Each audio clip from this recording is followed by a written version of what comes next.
They laughed at me every single day because of my old rattling truck. My coworker even filmed me once calling it a dinosaur on wheels, but what they didn't know was that the very truck they mocked would become the symbol of the day I owned their entire dealership. I never thought a rusted old truck could turn me into the neighborhood joke, but every morning when I drove to work, people smirked, rolled their eyes, and some even laughed out loud. My truck rattled, sputtered, and groaned like it was held together by hope and duct tape, but to me it wasn't just a vehicle. It was a memory. It was my father's truck, the one he drove to his last day of work before cancer took him. I promised myself I'd keep it running no matter what because it felt like keeping a piece of him alive.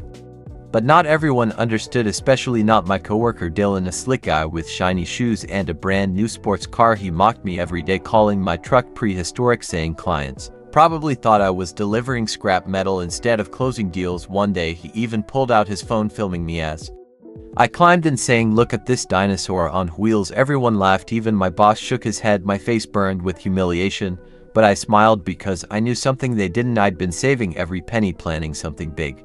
See, Dylan and the others thought I was broke, but they didn't know I grew up learning business from my father. I knew how to spot an opportunity, how to invest quietly while everyone else bragged about shiny toys. For years I'd been saving, investing, building connections, and just when Dylan bought his overpriced car, I was finalizing papers to buy something much bigger, the local dealership.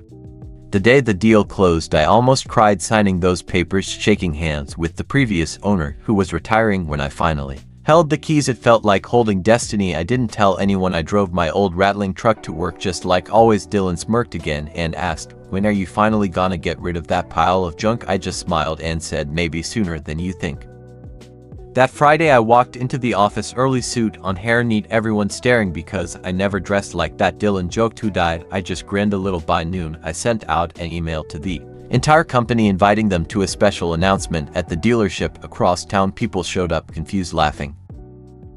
Dylan drove in, revving his sports car, parking right up front, but when we all walked in, the truth came crashing down. The banners, the paperwork, the new sign with my name as the owner. The silence was priceless. Dylan's jaw dropped, my coworkers gasped, even my boss turned pale.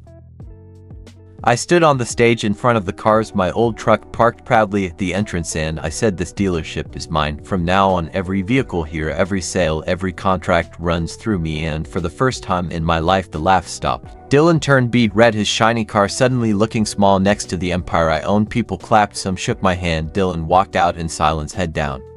Now every morning I still drive my old truck, but not out of necessity, out of pride, because the truck they laughed at is the truck that built my empire. And every time Dylan drives past, he doesn't laugh anymore, he just stares, knowing the joke was always on him.